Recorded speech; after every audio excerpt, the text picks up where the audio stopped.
Bonjour à tous pour cette deuxième vidéo, je pense, oui, effectivement, pour la classe, effectivement, les étudiants de la classe de MV2. Alors, c'est votre deuxième vidéo. On a terminé l'injection directe essence. Je vous transmettrai d'ailleurs dans la semaine un petit questionnaire à remplir. Et j'ai également, alors on va attaquer un nouveau chapitre qui est dédié aux véhicules électriques. Il se fera bien sûr en plusieurs vidéos. En parallèle, je vous ai joint dans le courrier électronique un lien qui vous permet de télécharger le document PDF. Bon, j'ai pas eu le temps de faire un vrai cours, vous verrez que ce sont simplement les diapositives que j'ai mis 6 par page en PDF. Voilà, donc on va attaquer. Alors le véhicule électrique, je vais tâcher de vous expliquer déjà la raison d'être. C'est-à-dire qu'aujourd'hui, beaucoup de constructeurs, effectivement, se lancent dans le véhicule électrique. Alors il faut savoir qu'une chose, c'est-à-dire qu'en 2020, l'Europe calcule, enfin déjà depuis même avant 2020, l'Europe calcule les émissions moyennes de chaque constructeur en fonction des véhicules vendus. C'est-à-dire qu'on est capable de dire, en 2017, chez Peugeot, vous avez vendu tant de véhicules, ça fait donc sur les routes tant d'émissions moyennes de CO2 par kilomètre, et on fait ça pour tous les constructeurs. Eh bien, il faut savoir qu'en 2020, on demande aux constructeurs, alors jusque-là, on leur demandait en moyenne, sur le parc de véhicules vendus, d'éviter de ne pas dépasser plus de 130 grammes de CO2 par kilomètre. Et bien, à partir de 2020, on demande aux constructeurs de ne pas dépasser 95 grammes de CO2 au kilomètre.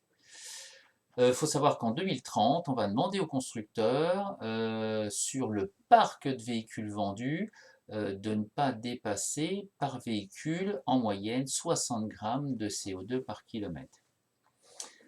Alors bien sûr, derrière, si vous ne mettez pas d'amende, ma foi, le constructeur il fait ce qu'il veut, donc il y a des amendes. Et il faut savoir que l'Europe donc calcule ce taux moyen d'émission de CO2 et si un constructeur dépasse la norme actuelle qui est de 95 grammes, il aura bien sûr de fortes amendes de la part de l'Europe. Donc voilà, donc vous avez vu déjà politiquement, on incite les constructeurs effectivement à diminuer le taux de CO2 moyen émis par leur parc automobile. Alors on va voir un petit peu les bons élèves, là vous avez les résultats 2018. Donc résultat 2018, eh bien vous voyez que le meilleur élève c'est Toyota, avec 101 grammes à peu près d'émissions de CO2 par véhicule et par kilomètre.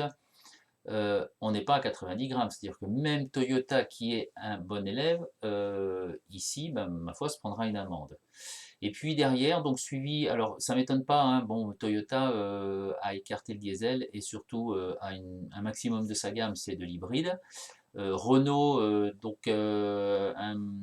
qui s'est lancé déjà depuis pas mal de temps dans le véhicule électrique, eh bien, il est deuxième, il est donc sur le podium avec 112 grammes, et Nissan avec également 112 grammes. Suivi de Peugeot, et puis les moins bons élèves, vous en doutez bien, donc les moins bons élèves, eh bien, on va retrouver effectivement BMW, Mercedes, qui sont à 132 grammes en 2018, 128 grammes, et donc qui vont forcément écoper d'une amende de la part de l'Europe. Donc tous ces constructeurs essayent en fait de réduire au maximum en moyenne ses émissions de CO2. Donc vous allez comprendre tout de suite, c'est-à-dire que Mercedes, qui a quand même envie de garder ses gros véhicules, eh bien en fait, il est intéressant pour Mercedes ou pour BMW par exemple de vendre des véhicules qui émettent beaucoup de CO2 et pour équilibrer cette moyenne, eh bien de vendre également beaucoup de véhicules électriques qui eux ont zéro émission de CO2. Ce qui fait qu'en moyenne, si vous vendez pour un véhicule qui émet 150 grammes par kilomètre de CO2, vous vendez une i3 qui émet 0 g par kilomètre de CO2, en moyenne, vous aurez émis 75 grammes de kilomètre par CO2 et par voiture.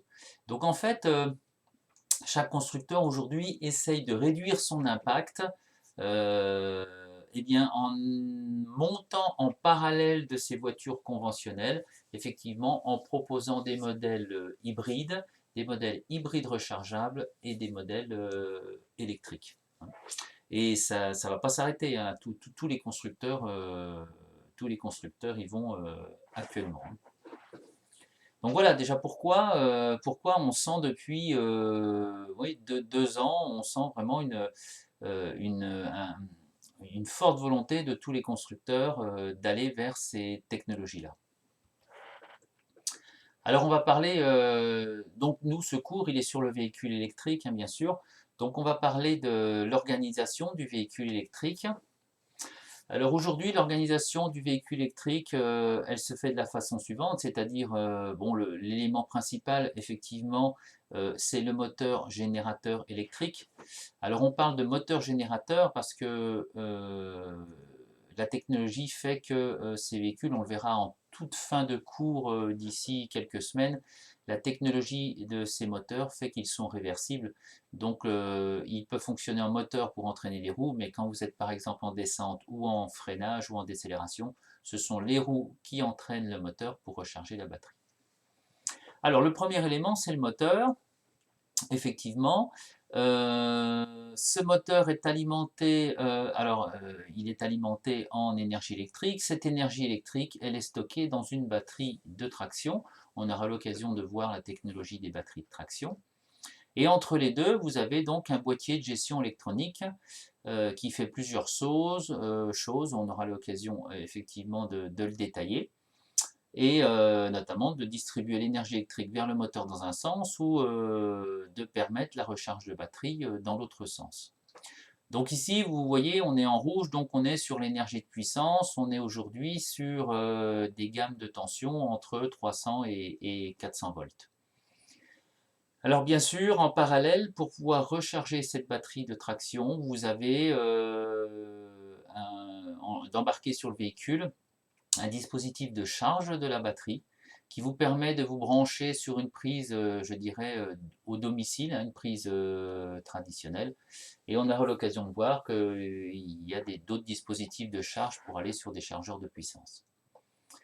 Alors votre véhicule, vous avez toujours à l'intérieur beaucoup d'éléments qui fonctionnent en 12 volts. Donc la majorité, enfin aujourd'hui, les véhicules électriques conservent une batterie de bord de 12 volts pour aller alimenter tous les éléments de confort annexes, les vitres, etc. Et forcément, pour charger cette batterie, eh bien, on va plus utiliser d'alternateur, mais on va utiliser un convertisseur courant continu, c'est-à-dire qu'on va utiliser un convertisseur 400 volts, 14 volts, et ce qui va nous permettre donc de recharger notre batterie, hein, donc batterie de bord, hein, et pour pouvoir effectivement avoir toutes les fonctions annexes du véhicule. Voilà aujourd'hui comment est organisé un véhicule électrique. Alors, quelques exemples, hein. Donc j'ai pris la Twizy parce qu'on en a une au lycée et puis j'espère bien l'an prochain développer un projet mesuré analyse autour. On n'a pas eu le temps de le faire cette année. Donc on voit très bien sur la Twizy l'élément principal ici, donc à l'arrière, vous avez le moteur électrique. Alors tous les moteurs électriques, quels que soient les véhicules, ne sont pas mis en relation directe avec les roues, c'est-à-dire que derrière vous avez un réducteur, forcément, vous le verrez hein, sur l'ensemble des véhicules. Donc ce moteur électrique pour alimenter la batterie de puissance qui est ici au centre de la voiture, et puis vous voyez les câbles qui partent ici et qui vont vers l'électronique de gestion, et l'électronique de gestion qui va distribuer l'énergie au moteur électrique.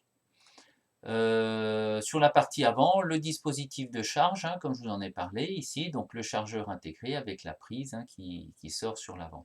Voilà. N'a pas été représenté ici, c'est-à-dire le convertisseur DC-DC avec la petite batterie 12 volts hein, qui est sur l'avant du véhicule. Alors sur la Twizy, ici, on est en 58 volts hein, au niveau tension. Bon, le véhicule n'est pas très lourd.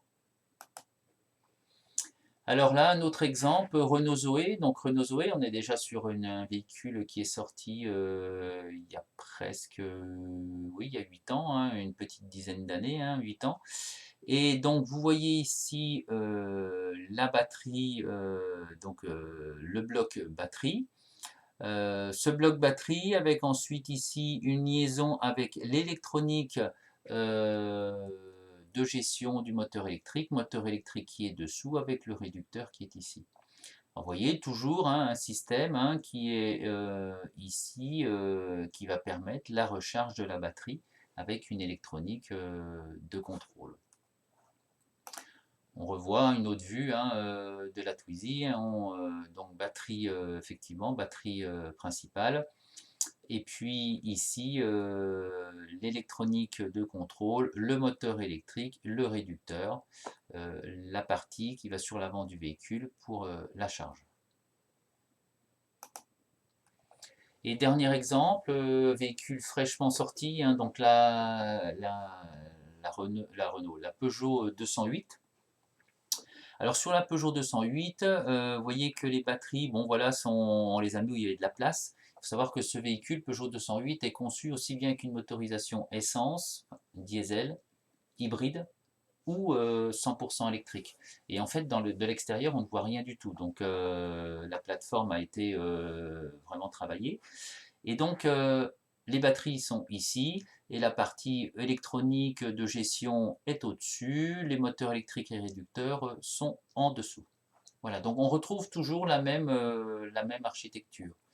Pour information, vous voyez, on en reparlera également, hein, les câbles, quand ce sont des câbles entre guillemets haute tension, hein, la normalisation aujourd'hui veut que ces câbles soient orange. Donc si vous envoyez sur un véhicule, câble connecteur comme ceci orange égale méfiance. Alors on va parler des moteurs électriques et il y a plusieurs technologies de moteurs électriques, moteur électrique synchrone, moteur électrique asynchrone, moteur électrique à réluctance, hein, synchro-réluctant. Donc on va essayer d'en voir au moins un dans cette vidéo, on verra les suivants après. J'espère que vous aurez l'occasion de les voir en physique ou vous les avez peut-être déjà vus en physique. Donc au niveau des moteurs électriques, déjà, tous les moteurs aujourd'hui sont des moteurs à courant alternatif. Hein, vous verrez pourquoi. Alors, bon, la batterie stocke de l'énergie et du courant continu. Hein, donc, vous voyez, au niveau électronique, déjà, il faut adapter. Donc, tous ces moteurs sont des moteurs à courant alternatif. Exemple, Zoé, Prius, etc. Et dans les moteurs à courant alternatif, ben, il y a plusieurs technologies. On va commencer par le moteur de type synchrone. Alors le principe de fonctionnement du moteur de type synchrone, eh bien ma foi, vous avez un stator composé, allez pour l'exemple ici, de 3 bobinages, U, V, W. Et au centre, bon, imaginez un aimant qui peut tourner hein, autour de cet axe-là. Donc cet aimant peut tourner. Bon, vous savez qu'un sud est attiré par un nord est attiré par un sud. Et vous savez également qu'un bobinage, quand je l'alimente électriquement, et bien ma foi, il se crée sur un côté une face nord et de l'autre côté une face sud, ou vice-versa. Voilà, donc bon, concrètement, ça ressemble à quoi après sur le moteur? Eh bien, vous voyez, on a ici le rotor avec l'aimant permanent, et puis autour, on a ici le stator avec les 3 bobines hein, qui sont, en fait, cette bobine-là est en série avec l'autre. En fait, il y a 3 bobines hein, qui sont mises tout autour et déphasées. Donc ça, on appelle ça l'inducteur. Alors, on va voir le fonctionnement. Donc si vous alimentez la bobine U en tension, et bien ma foi un courant va la traverser. Une face sud par exemple va se créer là. Donc mon aimant qui ici a une face nord va se tourner automatiquement vers la bobine sud comme ceci. Vous voyez la bobine U est alimentée. Un court instant après, je vais alimenter la bobine V.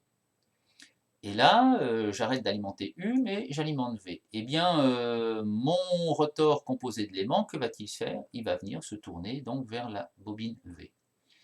Un court instant après, j'alimente la bobine W.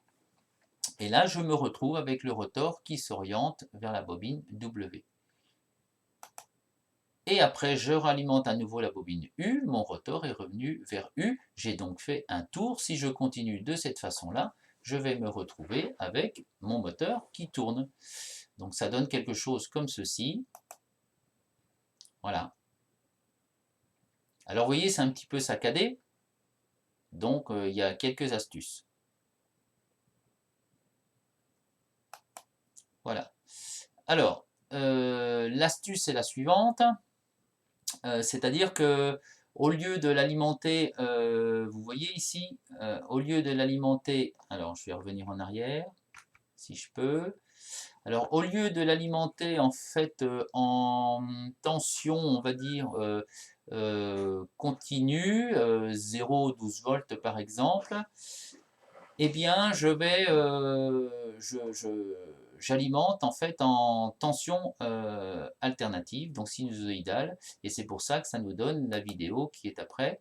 Donc on a un fonctionnement qui est déjà beaucoup plus souple. Mais le principe est le même, on vient alimenter alternativement les bobinages U, V et W. Et puis, bon, il y a encore des saccades. Donc la solution, c'est de venir alimenter en courant alternatif ou en tension alternative chacun des bobinages, et là on se retrouve effectivement avec un rotor qui tourne de façon très régulière. C'est ce qu'il se passe sur les moteurs alternatifs actuels.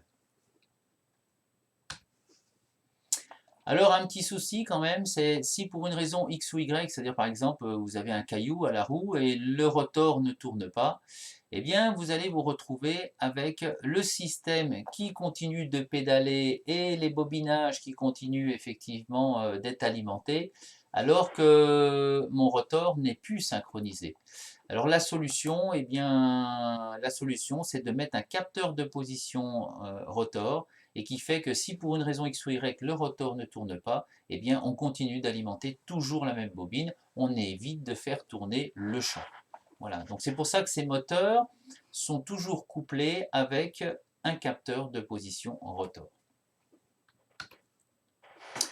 Alors on va regarder un petit peu dans le détail ce que ça donne. Donc ici, vous avez par exemple le modèle chez Volkswagen qui va sortir très prochainement, l'ID3. Donc vous avez ici, voilà, on retrouve le rotor à aimant permanent, on retrouve ici le capteur de position rotor, on retrouve ici le stator avec les 3 bobinages décalés d'un tiers de période, et puis l'électronique qui va gérer effectivement ce champ tournant, c'est-à-dire ce fameux contrôle des bobinages l'un après l'autre. Derrière, bien sûr, un réducteur, hein. Autre technologie, bon cette fois-ci je n'ai pas la vue ouverte, hein, mais autre technologie, vous avez ici le moteur électrique de la E208, donc qui est également chez Peugeot un moteur à rotor à aimant permanent. Voilà le réducteur qui est derrière, l'électronique de contrôle qui est au-dessus. Alors, le souci des aimants permanents, c'est que pour fabriquer ces aimants permanents, eh bien, ma foi, on utilise des terres rares. Donc, ça, c'est problématique, même au niveau de la planète. Et certains constructeurs, pour aimanter, pour avoir un rotor aimanté, ont choisi en fait un rotor bobiné pour créer un pôle nord et un pôle sud. C'est-à-dire que ce rotor, au lieu que ce soit un aimant, eh bien ma foi, vous savez tous qu'une bobine, si je l'alimente, eh bien ma foi, il y a une face nord et une face sud. Donc ce rotor, eh bien ma foi, c'est un rotor bobiné. Et quand on l'alimente, ce rotor bobiné en courant continu, on va se retrouver avec une face nord et une face sud. Et le tour est joué, le fonctionnement est le même que tout à l'heure, c'est-à-dire que, eh bien ma foi, on va mettre un champ tournant en alimentant les 3 bobines du stator, et on va se retrouver avec un rotor qui tourne. Alors ça nous donne ceci. Voilà, vous voyez les 3 rotors, extérieurs, hein, donc c'est un schéma et vous voyez les 3 stators, hein, enfin les 3 bobines de stator et vous voyez également, le rotor, qui suit le champ tournant et ce rotor effectivement ce n'est plus un aimant, mais c'est un bobinage qui est alimenté en courant continu. Alors ceci nécessite forcément, quand vous voulez alimenter un bobinage, ça va nécessiter un collecteur avec des balais. Voilà, donc autant le système à aimant permanent est un moteur sans balai, autant ce système-là est un moteur avec balai pour alimenter, même style que les alternateurs, hein, pour alimenter le rotor. Alors, qui utilise cette technologie-là? Eh bien, il faut savoir que Renault, avec sa Zoé, a fait le choix d'un rotor bobiné. On voit les balais ici, hein. Donc, il a fait le choix d'un rotor bobiné pour éviter d'utiliser des terres rares pour fabriquer les aimants. Alors, je vais m'arrêter là pour aujourd'hui, hein. Ça fait déjà une vidéo d'une vingtaine de minutes. J'espère que vous avez bien compris l'architecture donc des moteurs, enfin des véhicules électriques. Et puis, j'espère que vous avez bien compris la première technologie, c'est-à-dire les véhicules électriques avec des moteurs à courant alternatif synchrone.